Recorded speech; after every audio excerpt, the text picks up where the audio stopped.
पिछले कल डीसी साहब से बात हुई थी। डीसी साहब ने कहा कि लुधियाना से हमारा ऑक्सीजन जनरेशन प्लांट के कुछ मशीनरी जो है वो वहाँ से चल रही है, वो रियासी पहुँचनी चाहिए जल्दी ऑक्सीजन प्लांट स्टार्ट करने के लिए। तो फिर हमने वहाँ से इनके साथ रब्ता किया, वहाँ से हमने इनको लाइजनिंग शुरू की और लखनपुर से हमने अपना पुलिस के लड़के साथ में बैठा दिए गाड़ी में, ताकि रास्ते में लॉकडाउन में इनको कोई दिक्कत ना आए। रात के 2 बजे तक डीसी साहब और मैं आपस में टच में थे और इनको 2 बजे जब तक ये मशीनरी सारी पहुंच गई, फिर उसके बाद सारी मशीनरी डाउनलोड होने के बाद अभी जो प्लांट है उनके इंजीनियर उसको लगा रहे हैं, तो होपफुली जल्दी स्टार्ट होना चाहिए। और मुझे लगता है हमारा रियासी डिस्ट्रिक्ट जो है ये one of the early plant start होने वाली डिस्ट्रिक्ट में होगा। कोरोना कर्फ्यू क्या माहौल चल रहा है, क्या पालन हो रहा है पूरी तरह से, या फिर कौन कौन सी दुकानों को अनुमति दी गई है? क्योंकि हमने सुबह देखा कि पुलिस द्वारा जो सब्जी और फ्रूट की दुकानें हैं, रेहड़ियाँ हैं, उन्हें बंद करवाया जा रहा था, उन्हें नहीं खोलने की अनुमति दी जा रही थी, लेकिन उसके बाद स्थिति नहीं, वो जैसे आपने कहा ये कोई किसी गली मोहल्ले में दुकानदार को खुद कन्फ्यूजन हो गया होगा।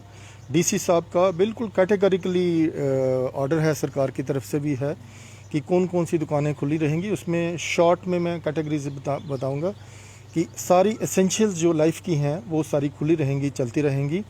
और जितनी हेल्थ रिलेटेड इश्यूज आते हैं उसके लिए सारी फैसिलिटेशन और दुकानें खुली रहेंगी, लाइक दवाइयों की दुकानें, बेसिक एसेंशियल्स में सब्जी की दुकानें, दूध की दुकानें वगैरह वगैरह। और इसके अलावा भी क्लैरिटी है कि जैसे नोमैड्स की मूवमेंट है वो बराबर चलती रहेगी। जो ज़रूरी ट्रांसपोर्टेशन है, पब्लिक ट्रांसपोर्टेशन, मैक्सिमम 50% कैपेसिटी पे वो भी चलती रहेगी।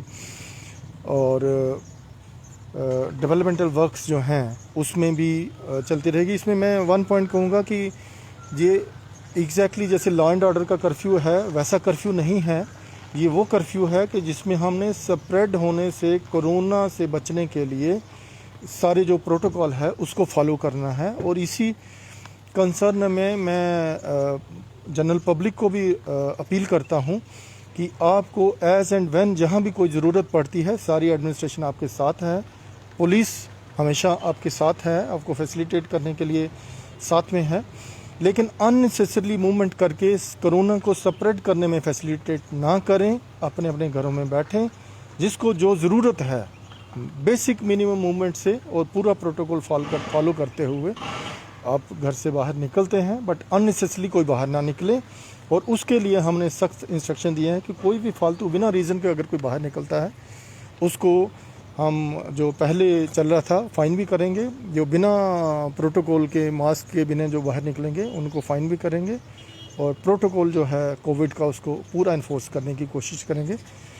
और अननेसेसरली की एसेंशियल की दुकानें बंद रहेंगी या ऐसी चीज़ें, वो किसी गली में किसी को कोई कन्फ्यूजन हो गया होगा, अदरवाइज़ पुलिस को पूरा ब्रीफ्ड है कि लाइफ जो है उसको चलते रहने वेडिंग कार्ड्स दिखाकर क्या शादियों में जाया जा सकता है? उसकी पूरी क्लैरिटी है। 50 तक जो है वो शादियां, और फ्यूनरल में 20 तक जो है, और उसमें भी है कि 50 लोग इकट्ठे 2 गज की दूरी का फासला जो प्रोटोकॉल है वो बनाए रखेंगे।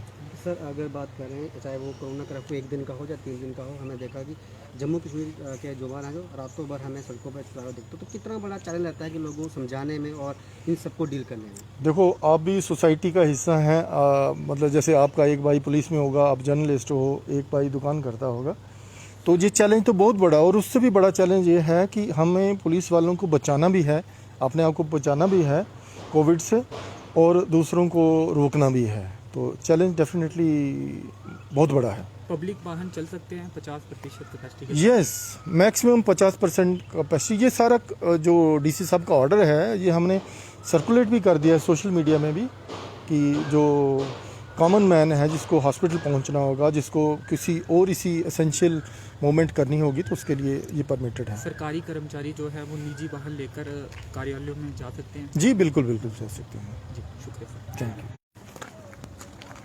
तो ये थे एसएसपी रियासी शालिंदर सिंह जी, जिन्होंने बताया कि जो तमाम चीज़ें हमने आपको पहले बताई थी उन पर इनसे सवाल किए, और जो सुबह जो मामला पेश आया था कि जो सब्ज़ी और फ्रूट की दुकानों को पहले नहीं खोलने दिया जा रहा था, उस पर भी इनसे बात की। तो आपको बता दें कि ऑक्सीजन सिलेंडर जो हैं वो आए हैं, वहाँ के दृश्य भी आपको दिखाने की कोशिश करेंगे, वहाँ आपको ले जाएंगे। जो सिलेंडर्स हैं वो अब आ चुके हैं, और जो ऑक्सीजन जनरेशन प्लांट है वो अब अगले 1, 2, 3 दिनों में शुरू हो सकता है, ऐसी उम्मीदें जगाई जा रही हैं। और ये पुलिस की सुरक्षा के बीच में ये सिलेंडर जो हैं वो रियासी पहुँचे हैं, और यही बात एसएसपी रियासी शालिंदर सिंह जी बता रहे थे। इसके अलावा अन्य तमाम सवाल जो हैं वो उनसे किए गए। उन्होंने कहा कि जो ऑर्डर है उसके मुताबिक जो भी उसमें बातें लिखी गई हैं, उन लोगों को जो परमिसिबल चीज़ें उसमें लिखी गई हैं उन्हें परमिशन दी जाएगी, और वेडिंग कार्ड्स दिखाकर भी लोग शादियों में जा सकते हैं। तो ये वो प्लांट है जो कुछ ही दिनों में वर्किंग हो जाएगा। और बाहर आप 2 सिलेंडर देख सकते हैं, ये वो 2 सिलेंडर हैं जो अभी पहुंचे हैं। एक और सिलेंडर जो है वो अंदर रखा हुआ है। तो अंदर के कुछ दृश्य भी आपको दिखाने की कोशिश करेंगे। Oxygen generation plant,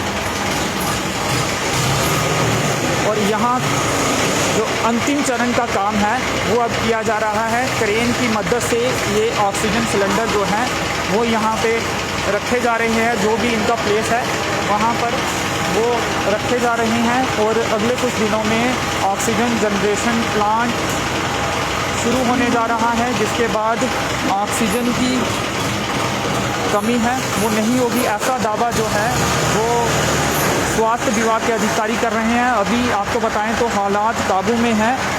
district hospital में ज़्यादा कोविड पॉजिटिव जो मरीज़ हैं वो नहीं हैं, ज़्यादातर लोग अपने घरों में ही रह रहे हैं, और जो थोड़े बहुत बीमार कोविड पॉजिटिव मरीज़ हैं वो ही ज़िला अस्पताल रियासी में हैं। और आपको बता दें कि यहाँ से जब ऑक्सीजन निकलेगी तो वो सामने जो पाइपलाइन आप देख रहे हैं उन पाइपों के ज़रिए ये ऑक्सीजन बेड्स तक जाएगी और उन मरीजों को मिलेगी जिन्हें ऑक्सीजन की ज़रूरत है। फ़िलहाल ऑक्सीजन की जितनी ज़रूरत अंदर है उससे ज़्यादा जो सिलेंडर इनके पास पड़े हुए हैं, लेकिन ऑक्सीजन जनरेशन प्लांट जब शुरू हो जाएगा तो काफ़ी मात्रा में ऑक्सीजन यहाँ पे जनरेट होना शुरू हो जाएगी, जिससे कि ऑक्सीजन की कमी नहीं होगी, ऐसा स्वास्थ्य विभाग का दावा है। लेकिन अगर हालात ज़्यादा ख़राब होते हैं तो कहीं ना कहीं ऑक्सीजन की ज़रूरत भी ज़्यादा पड़ेगी। तो ऐसे में जनरेशन जो प्लांट है वो मरीजों के काम आएगा, उन्हें ऑक्सीजन इस जनरेशन प्लांट के ज़रिए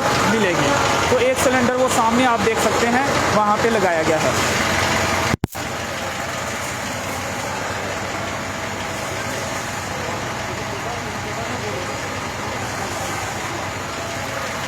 पीछे वैक्यूम क्लीनर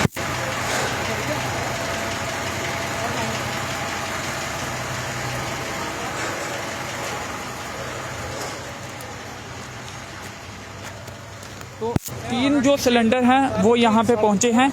एक जो छोटा सिलेंडर है वो आप इस समय तस्वीरों में देख रहे हैं, और 2 जो हैं वो बड़े सिलेंडर हैं।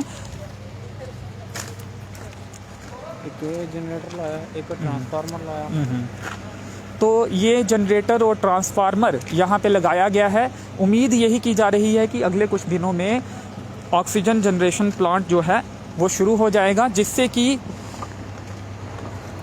काफ़ी मात्रा में ऑक्सीजन जनरेट होना शुरू हो जाएगी। और अगर हालात चिंताजनक बनते हैं, अगर मरीज बढ़ते हैं जिन्हें ऑक्सीजन की ज़रूरत होगी, तो ऐसे में एक एयर वैक्यूम क्लीनर, एक वैक्यूम क्लीनर, एक एयर वैक्यूम क्लीनर और वैक्यूम क्लीनर यहाँ पे इंस्टॉल किया गया है, और काम ज़ोरों पर चल रहा है। लगातार जो है काम चल रहा है। जो टीम गई हुई थी ज़रूरी सामान लेने के लिए वो भी पहुँच चुकी है, और सामान जो है सीएमओ रियासी के अनुसार सामान जो है वो लगभग अब पूरा है, और कुछ ही दिनों के बाद इसका जो काम है वो शुरू हो जाएगा और ऑक्सीजन जनरेट होना शुरू हो जाएगी।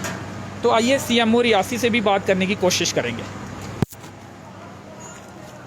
ठीक है प्रभा जी तुझे मेरा नंबर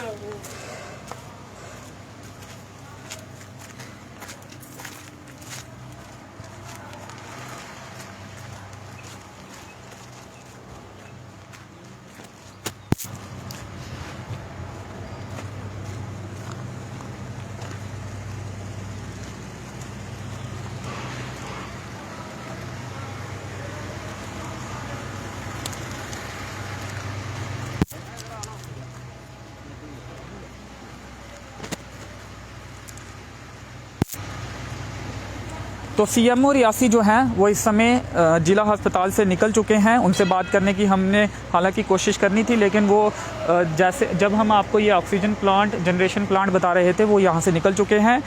और ये ऑक्सीजन प्लांट 3 सिलेंडर आ चुके हैं। पुलिस की सुरक्षा के बीच ये 3 सिलेंडर पहुँचे हैं। एसएसपी रियासी शालिंदर सिंह जी ने इस मार्फत जानकारी भी दी है। कुछ ही दिनों के बाद ये ऑक्सीजन जनरेशन प्लांट जो है वो ऑक्सीजन जनरेट करना शुरू हो जाएगा। तो चलिए फ़िलहाल इस कवरेज में इतना ही। मेरे सहयोगी नरेश भगत के साथ मुझे दीजिए अनुमति। धन्यवाद।